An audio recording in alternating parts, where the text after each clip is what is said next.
একটা বাচ্চা জন্ম নিলেই বাড়ির হাওয়া বদলে যায়। চারদিকে ঝলমলে আলো, হাসি ঠাট্টা, আর সেই সাথে হাজারটা মন্তব্য। নতুন মায়েদের সবচেয়ে বেশি শুনতে হয় এই জায়গাতেই। প্রথমেই আসে মিল খোঁজার পর্ব। শাশুড়ি উচ্ছ্বাসের সাথে বলবেন, ও মা, চোখটা একেবারে আমার ছেলের মতো, নাকটা তো একেবারে দাদুর মতো। এরপরই মিল খোঁজা চলতেই থাকে। মজার ব্যাপার হলো, বাচ্চার মধ্যে সবার মিল খুঁজে পাওয়া যায়, এমনকি দূরের মেজ পিসির ননদের সাথেও। কিন্তু যিনি তাকে 10 মাস গর্ভে রাখলেন, রক্ত ঘাম দিয়ে পৃথিবীতে আনলেন, মায়ের মতো কিছু দেখতেই পাওয়া যায় না।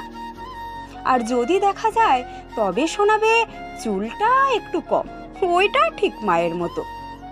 এরপর আসে সন্তান মানুষ করার ধাপ। এখানেই শুরু হয় তুলনা।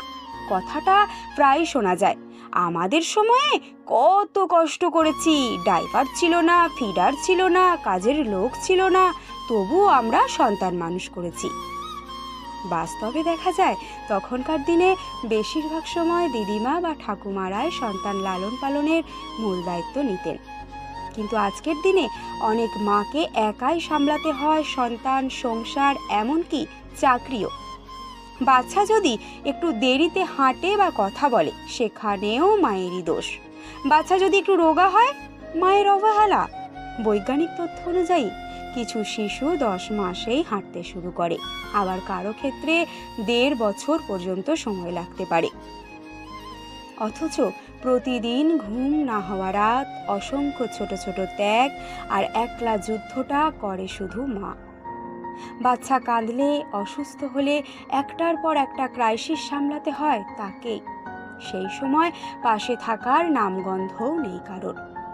কিন্তু দোষ চাপানোর সময় সকলে হাজির, যেন জ্ঞান বিতরণের জন্যই তৈরি হয়ে আছে। এমনকি শ্বশুরবাড়ির কাজের মেয়েটাও যেন সুযোগ পেলে বলে দেয়, এভাবে হলে হবে না। মানে বলতে গেলে মায়ের কাজটাই হলো শুধু দোষ না।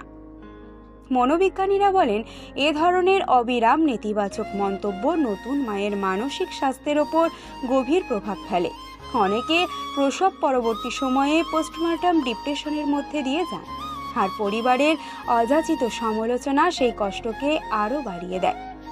আজকের দিনের মারা পড়াশোনা করেছেন, নিজের একটা রুচি ভাবনা আছে, এইসব অযাচিত মন্তব্যে তর্কে জড়াতে চান না। নিজের মতো করে সন্তান মানুষ করতে চান, বাইরের কোনো সাহায্য ছাড়া। অনেক মা একা হাতে সংসার, চাকরি আর বাচ্চাকে সামলান, তবুও তাদের ওপর নেমে আসে অভিযোগের পাহাড়। কিন্তু একটা জিনিস ভুললে চলবে না, এই মায়েরাই আসল যোদ্ধা। এরা জানেন সন্তান মানুষ করার ক্ষমতা তাদের ভেতরেই আছে।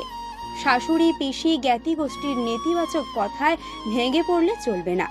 আজকের দিনের মায়েরা প্রযুক্তি, চিকিৎসা এবং বৈজ্ঞানিক তথ্য ব্যবহার করে সন্তান মানুষ করছেন। কোথায় কি খেতে হবে, কখন ডাক্তারের কাছে যেতে হবে, কোন ভ্যাকসিন দরকার, সব কিছু তারা জানেন। অথচ তাদের প্রতিটি পদক্ষেপকে ছোট করে দেয়া হয়।